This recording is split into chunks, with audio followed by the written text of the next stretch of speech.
자, 증권사에서 나오는 다양한 리포트 분석해보는 시간입니다. 증권사 리포트 꼼책. 첫 번째 리포트 함께 보시죠. 자, 어제자 리포트입니다. 오늘은 기아차에 대해서 조금 살펴볼 텐데요. 자, 멕시코 신공장 증설로 중장기 경쟁력 향상이 기대된다라고 이 리포트에서 얘기하고 있습니다. 일단 이 리포트의 투자 의견은 매수고요. 목표가는 82,000원을 유지하고 있습니다. 자, 멕시코 신공장 증설. 자, 네.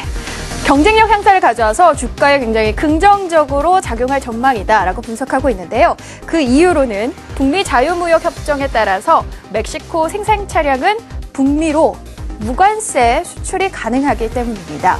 또 그동안 공급이 부족했던 부분도 좀 자연스럽게 해소될 전망입니다. 두 번째 리포트도 살펴보겠습니다. 두 번째 리포트 역시 어제자 리포트입니다. 제목을 볼까요? 자, 조금 더 긴 호흡으로 주가를 바라볼 시점이다. 조금은 주의해야 된다라는 뉘앙스가 조금 섞여 있는 것 같은데요. 그 내용 살펴보도록 하겠습니다. 올려주시죠. 네. 자, 일단 지금 눈높이를 좀 낮추고 향후에 좀 더 큰 기회를 기다려보자라는 내용인데요. 기아차 실적에 영향을 주는 원달러 환율이 비우호적으로 움직일 것으로 전망이 되고요. 또 재고 부담 우려로 하반기 영업 실적이 조금 훼손될 가능성이 있다라고 분석하고 있네요. 마지막으로 미국 시장에서의 회복 신호는 좀 아직 약하다라고 말하고 있습니다. 그렇기 때문에 목표 주가는 61,000원이고요. 투자 의견은 바이지만 각각 하향 조정했습니다. 자, 기아차에 대해서 우리 패널분들은 어떠한 분석을 해주실지 기대가 되는데요. 지금부터 함께 하시죠.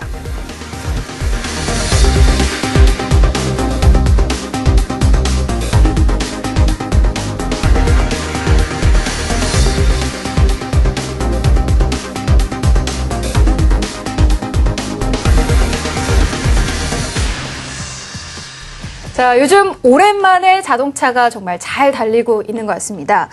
그중에서 기아차가 좀 여러 가지 이슈와 모멘텀을 앓고 좋은 흐름을 보여주고 있는데요. 증권사마다 하반기 전망, 목표 주가에 이견을 보이고 있네요. 저희가 먼저 기아차의 핫 모멘텀을 좀 살펴보고 얘기를 시작해 보도록 하겠습니다. 자, 가장 중요한 부분이 바로 멕시코 신공장 증설 소식인데요. 아직 확정은 아니지만 조만간 MOU 체결을 할 것으로 보이고 있습니다. 자, 이게 착공되면 2016년에 가동될 전망이고요. 소형차 위주로 생산이 될 것으로 예상이 됩니다. 증권가에서 이 부분에 대해서는 중장기적으로 경쟁력 향상을 가져올 거라는 데는 이견이 없는데요. 자, 실적 부분에서 이제 얘기가 달라지죠. 원달러 환율 문제 때문에 목표 주가를 낮춰서 보는 증권사도 있습니다. 멕시코 공장 증설이 이 문제를 좀 상쇄시킬 수 있을지 궁금한데요. 네, 어떤 부분부터 얘기해 주실 건가요? 전 일단 토로스가 쓴 리포트를 읽어봤는데요. 네. 다른 데서 쓴 리포트도 비슷한 논리를 갖고 있지만 이렇게 공격적으로 쓰진 않았거든요.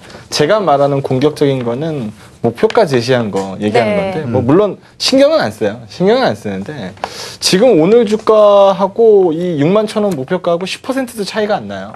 증권사에서 목표가를 이렇게 제시하면 이거는 매수 의견 아니죠. 이건 보유 의견입니다. 네. 사지 말란 얘기예요. 예, 그러니까 뭔가를 굉장히 안 좋게 봤는데 리포트를 쭉 읽어보니까 원달러 환율이 비우호적이라 안 좋을 것 같다 이 얘기를 했습니다. 그런데 이 부분에서 전 일단 동의하기가 좀 어려운 게 이제까지 원달러가 급하게 빠지는 구간, 원달러 차트 한번 보여주시겠어요? 원달러 차트 한번 보시면은 급하게 환율이 빠지는 구간, 기아차가 뭔가 손을 쓸 수도 없는 구간. 그러니까 작년에 버냉키 쇼크가 나왔었던 6월 달서부터 보게 되면 1160원서부터 그냥 다이렉트 하락이거든요. 저렇게 급속도로 빠지면 기아차, 현대차가 대응할 수 있는 구간을 찾기가 어렵습니다. 그러면은 안 좋은 거 맞아요. 네. 그런데 지금 보게 되면은 일단 하락 기울기가 완만해질 수 있는 가능성이 여러 번 제시되거든요. 네. 미국에서 조기 금리 인상 얘기가 오락가락합니다. 지금 당장 하겠다라는 거 아니고 시장에서 긴가민가하게 쳐다보고 있어요. 그럼 원달러도 공격적으로 빠질지 말지 고민해야 되거든요. 그런데 지금 이 리포트는 뭐 900원대를 기정사실화해서 얘기하고 있는 것 같거든요. 네. 일단 이 부분이 좀 이해가 잘 되지 않고 원달러 때문에 안 된다. 원달러라고 얘기하면은 우리나라에서 생산해서 수출하는 부분이 영향을 미칠 거 아닙니까? 바깥에서 해외 생산하는 부분들은 원달러하고 상관없거든요. 근데 이런 부분들이 60% 정도 나오는데 왜 이거를 또 이렇게 계산하는지 모르겠어요. 그래서 이런 부분들 종합적으로 보면은 신차 모멘텀도 떨어진다. 볼륨카 아니면 기아차에서 볼륨카 뭐예요? K5거든요. 근데 K5가 내년 풀체인지 모델이 나와요. 그럼 이거 이전에 이번에 뭐 카렌스도 나왔고 전기차 소울도 있고 신차 모멘텀은 지속적으로 움직이기 시작하는데 미국에 뭐 K9 출시되고 네. 뭐 지속적으로 움직이기 시작하는데 이것도 좀 너무 늦게 잡은 거 아닌가? 이제까지 주가가 빠질 때 이런 의견을 미리 냈으면은 이해하겠는데 주가가 어느 정도 빠지고 나가지고 수급표가 바뀌는 과정에서 너무 늦게 목표가 하향을 제시한 거 아닌가. 네. 일단 저는 좀 제 의견과 좀 맞지 않는 내용들이 좀 많았던 것 같습니다. 네. 자, 뭐 기아차 이 멕시코 공장 증설 이 부분은 확실히 호재이긴 한 거죠. 그럼요. 네. 네.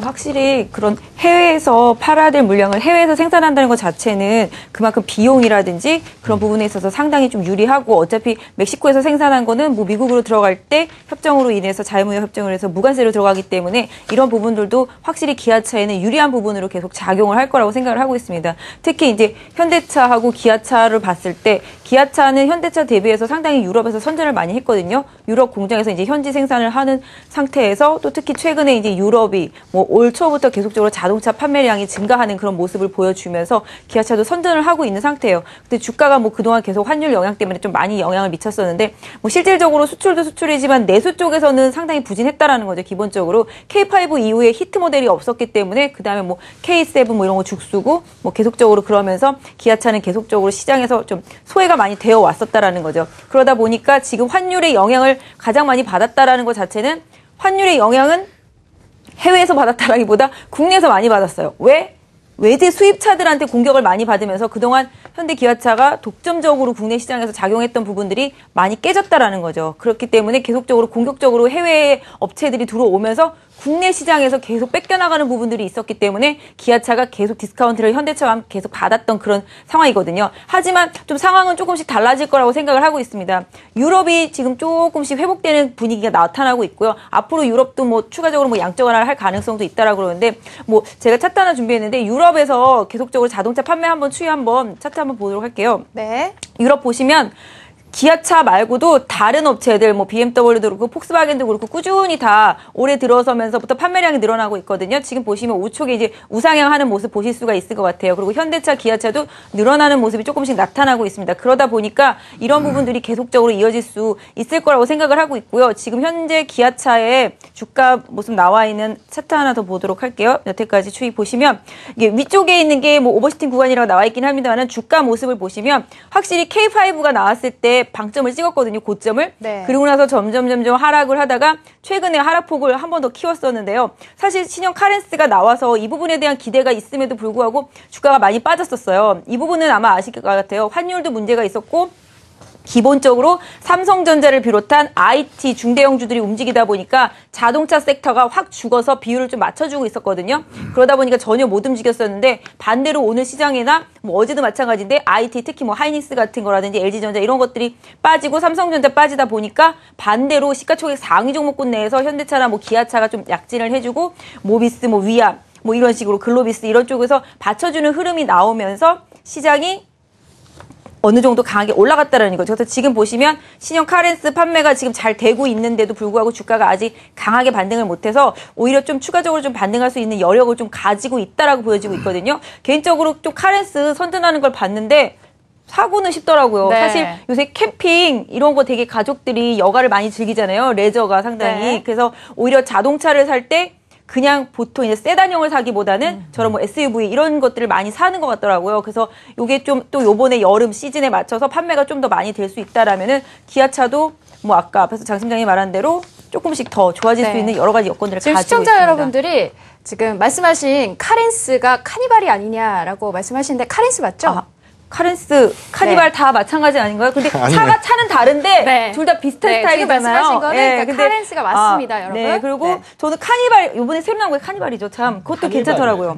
카니발. 아, 카니발. 네, 카니발 제가 8년인가 9년 만에 풀체인지 모델이 나왔고요. 네. 카니발이 완전히 모양이 바뀌었더라고요. 아, 네, 그런가요? 근데 카렌스도 제가 차는 정말 다 비슷비슷하게 생겨서 잘 모르는데 카렌스도 최근에 좀 다시 리모델링 나오지 아니에요. 않았나요? 카니발이네. 아니, 그러니까 최근에 나온 거는 카니발인데 그거 살짝 전에. 자, 어떻게 아시는 분이 정리를 해주시면 좋을 것 같아요. 뭐 제가 알기로는 네. 이번에 카니발이 뭐 8년인가 9년 만에 이제 풀체인지 모델이고 한동안 이제 그 모델 체인지가 없었기 때문에 안에 보면은 굉장히 구식이었어요. 그러니까 맞아요. 안에 보면은 뭐 편의사항이나 이런 부분들이 굉장히 노후화되어 있는 네. 모델이었거든요. 그리고 페이스리프트 모델도 전혀 나오지 않았었기 때문에 오랫동안 이 수요가 묵혀 있었던 상황이기 네. 때문에 최근 또 캠핑 분위기하고 맞아 떨어져서 판매량은 괜찮을 걸로 봅니다. 네. 근데 뭐 저한테 마이크가 넘어온 김에 하나 소개를 할까요? 네. 애널리스트들이 최근에 롱숏이라는 개념을 잡고 있기 때문에 현대차도 좋고 기아차도 좋아 이런 리포트는 잘 내지 않아요. 통상적으로 보면은 현대차를 탑픽으로 내고 기아차를 세컨 탑픽으로 내고 어떤 때는 기아차를 탑픽으로 내고 현대차를 세컨 탑픽으로 내는 경우 굉장히 많이 있습니다. 이게 기준점이 있어요. 뭐냐 하면은 현대차는 국내 생산과 수출이 5대5입니다. 그러니까 반반이에요. 기아차는 6-4예요. 그러니까 수출이 더 많아요. 그러다 보니까 원달러가 빠지는 구간에서는 기아차가 불리할 수밖에 없죠. 원달러가 빠지니까. 네. 그래서 그럴 때는 탑픽으로 현대차가 좀 올라가는 경향이 많고 네. 원달러가 어느 정도 바닥을 다진 다음에 튀어 올라가는 국면에서는 기아차가 탑픽으로 빠르게 올라옵니다. 그래서 지금 구간에서 현대차 살까 기아차 살까 고민하시는 분이 계시다라고 하면 원달러 환율 딱 보고 이게 이제 원달러가 빠지기 어렵겠다. 반등을 좀 어느 정도 만들어낼 것 같다라고 보면은 기아차 쪽으로 접근하고 아직도 환율이 좀 불안하다라고 보면은 현대차 쪽으로 접근하는 그런 움직임의 흐름이 있네요. 네, 있어요. 네. 강준혁 파트너는 멀다 멀어라고 적으셨는데 뭐 멕시코가 멀다는 얘기인가요? 멕시코도 멀고 네. 기아차도 좀 멀지 않나 뭐 이렇게 생각을 하는데 저는 사실 토로스에서 의견 낸 게 조금 마음에 들고요.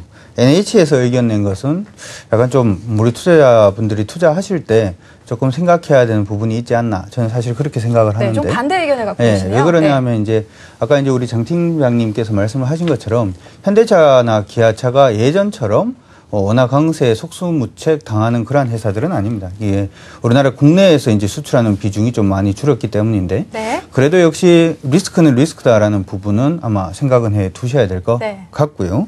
그리고 이제 제가 왜 그런 얘기를 하냐면은 NH에서 지금 우리가 지금 얘기하는 멕시코에서 공장 생겨서 이게 효과를 발휘하기 위해서는 네. 2016년이 돼야지만 그쵸. 발휘가 될 겁니다. 네. 지금은 2014년이고요.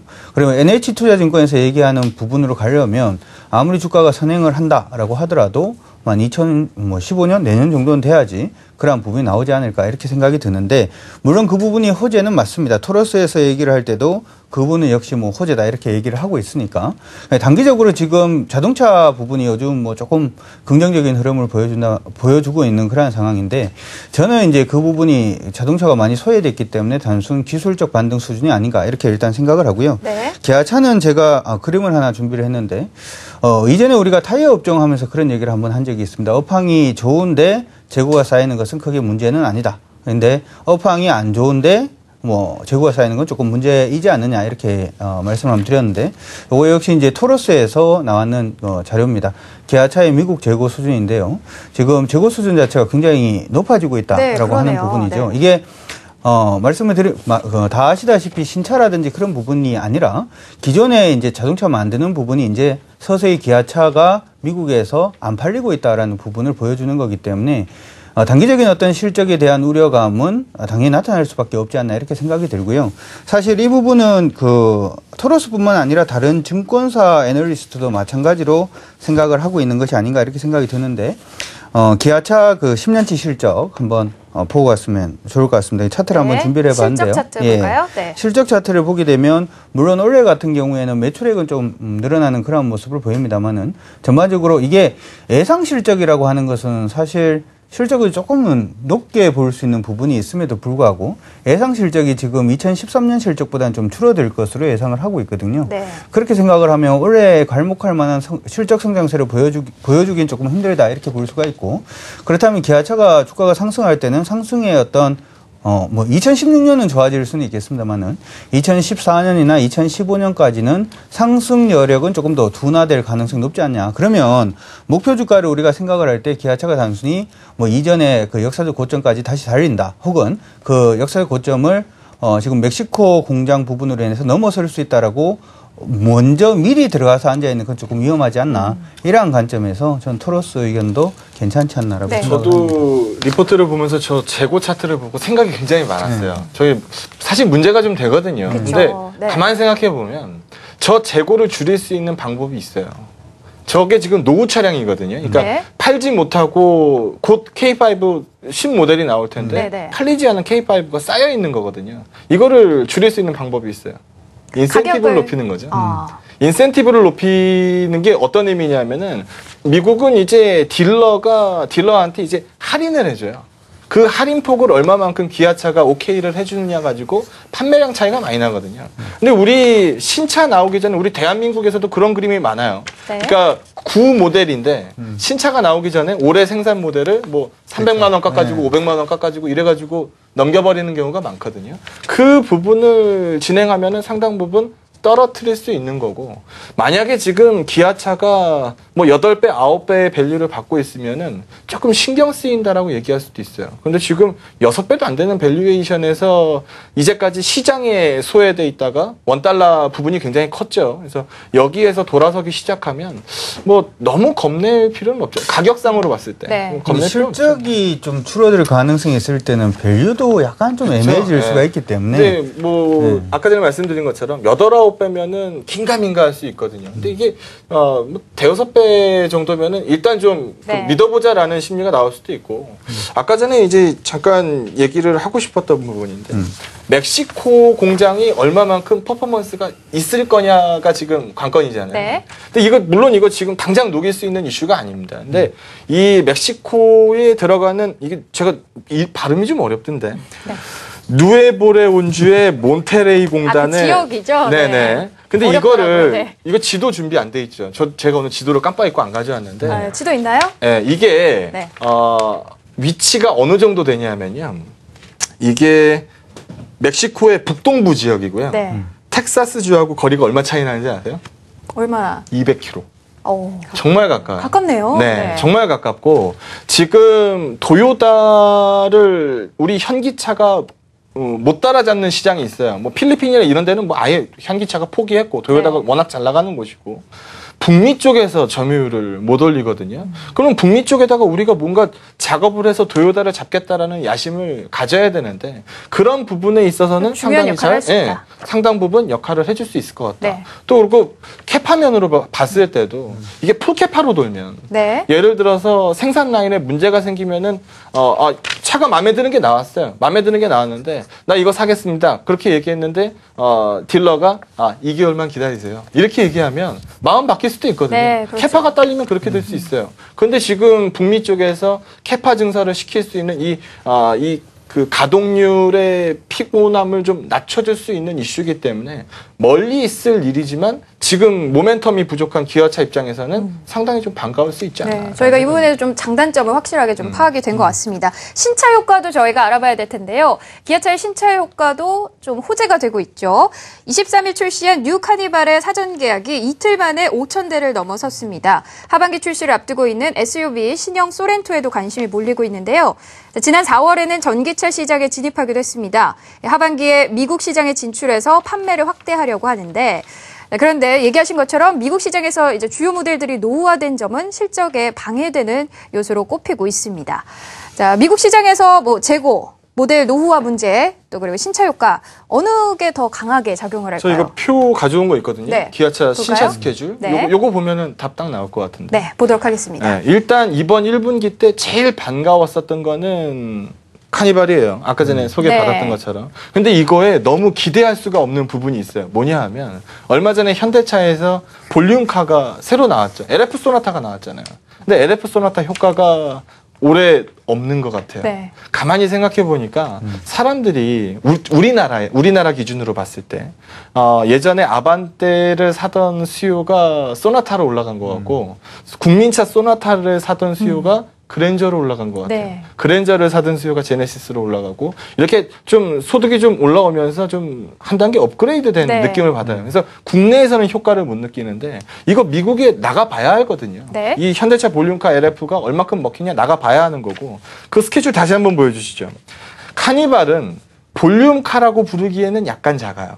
그러니까 K5가 나와야죠. 그럼 우리 국내에서 네. 2015년도에 풀체인지 K5가 나오게 돼요. 그리고 3분기 때 하반기죠. 네. 곧 하반기니까 그쵸. 소렌토가 나오게 되고요. 네. 근데 이건 우리 국내 스케줄이고 미국 스케줄을 봐야죠. 미국은 K9이 진입하기 시작했어요. 전기차 소울이 들어가기 시작하고요. 네. 미국도 SUV 열풍이거든요. 중국도 마찬가지고 4분기 때 소렌토가 들어갑니다. 유럽은 우리가 강한 시장이 아니니까 건너뛴다 하더라도 중국 쪽의 K4는 중국에 특화된 모델이에요.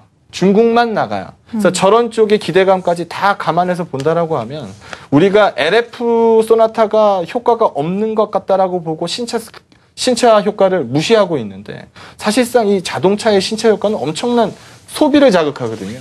제일 비싼 소비자가 뭐예요?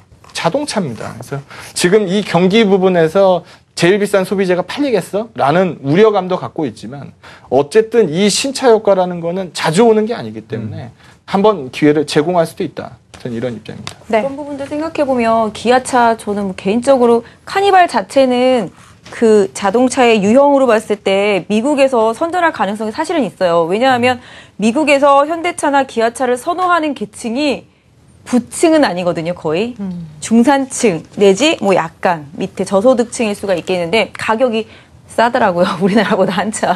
그래서 이제 그런데 특히 미국 같은 경우 가족 문화가 상당히 발달해 있어서 캠핑이라든지 이런 부분들이 잘 되어 있는 부분인데 가장 현대차하고 기아차가 힘들어하는 부분들이 지금은 이제 글로벌 경기가 회복이 되면서 유럽도 그렇고 미국도 그렇고 그 자국 내에 있는 다른 경쟁 기업들이 선전을 하고 있다는 거죠. 실질적으로 미국도 계속 미국 자국 내에 있는 뭐 GM이라든지 뭐 포드 이런 쪽을 계속 밀어주고 있고 유럽도 마찬가지가 되겠죠. 유럽산들 뭐 BMW도 다 마찬가지가 되겠지만 그러다 보니까 우리나라에서 예전에 뭐 그 외국 미국과 유럽의 경기 위기가 왔을 때 그 자동차 업체들이 확 찌그러졌을 때 딱 차고 들어갔었던 그 캐파 그런 부분들이 이제 지금은 다시 또 외국산 차들로 채워지고 있다라는 거죠. 네. 자국에서 유럽과 미국. 그러다 보니까 이제 현대차하고 기아차가 그동안 보면은 미국과 유럽의 경기가 회복됨에 있어서도 MS가 거의 안 늘어나는 모습을 보이는 게 바로 그런 거죠. 다른 MS들 다 채워지니까. 그래서 네. 그런 부분이 상당히 힘든 구간인데 이번에 카니발의 신차 효과는 어느 정도 좀 기대해 볼 수 있지 않을까라는 네. 생각을 하고 있어서 그래서 이런 부분이 조금이라도 MS를 좀 더 늘려준다라면은 뭐 기아차가 과거처럼은 안 갈 거라고 생각을 하지만 어느 정도 주가가 회복할 수 있는 조금의 단초는 네. 될 수 있다라고. 이 얘기도 안 할 수가 없을 것 같아요. 오늘도 경기가 있었죠. 근데 16강 진출에 실패를 했습니다. 기아차 입장에서 조금 속상하지 않을까. 월드컵 그 마케팅 어떻게 지속이 될까요? 근데요, 이게 저는 이제 뭐 월드컵 공식 후원사로서 네. 뭐 어쩌고 저쩌고 광고 효과가 어쩌고 저쩌고 전 이거를 보면서 저게 과연 진짜 있을까라는 부분이 전 굉장히 좀 궁금했었거든요. 그리고 뭐 가정한 바가 별로 없는데 피해 입을 건 또 뭐 얼마나 될까요? 저는 그렇게 크지 않을 것 같아요. 클 것 같으세요? 저는 저도 별로 클 것 같지는 않습니다. 저는 그러면 네. 그런데 이게 그 지금까지 우리가 생각을 하고 있는 게 대부분 다 지금 얘기가 나오는 건 다 추정 부분이 많거든요. 한 번씩 저는 그런 생각을 합니다. 이 추정 플러스 추정이 되면 이게 진실이 될까? 진짜 엄한 추정이 될까? 그런 생각을 하는데 지금 사실 이제 환율 같은 경우에도 뭐 900원까지 보는 데도 있고 지금 뭐 미국이 금리 인상을 하게 되면은 원화가 조금 약세로 갈 가능성이 높지 않냐 네. 뭐 그런 얘기도 나오고 있고 그러니까 하반기의 주가 전망은 네. 어떻게 될까요? 그 환율도 그렇고 지금 뭐 신차 효과도 그렇고 대부분 지금 다 추정이기 때문에 네. 이 밸류에이션이 저는 단순히 밸류에이션이 싸다라는 이유만으로 돈을 투자하기는 사실 조금 빠르지 않나라고 저는 성격이 좀 그래서 그런지 모르겠는데 항상 확인을 하고. 예, 일단은 네. 확인하고 매수해도 늦지 않다 이렇게 생각을 하기 네. 때문에 단기적으로 만약에 이제 중장기적으로 기아차를 본다면은 지금 시점도 저는 나쁘지 않다라고 생각을 합니다. 근데 투자를 해서 뭐 한 달 이내 뭔가 효과를 보려고 하면은 지금도 기아차 부분은 아직 저는 좀 멀지 않나. 자동차 전체가 저는 좀 멀지 않나 이렇게 생각이 들어서 말씀드리겠습니다. 저는 요즘에 낙폭과대 대형주들의 순환매가 이제 실제로 나오고 있기 때문에 자동차만큼 소외된 쪽도 사실 별로 없어요. 네. 환율 영향을 많이 받았죠. 저도 강 대표님 얘기에 상당 부분 공감하는 게 사실 추정을 과도하게 할 필요가 없는 국면이에요. 환율만 보세요. 그러니까 리포트들은 환율에 별 상관없다라고 얘기하지만 기관들은 다 팔더라고요.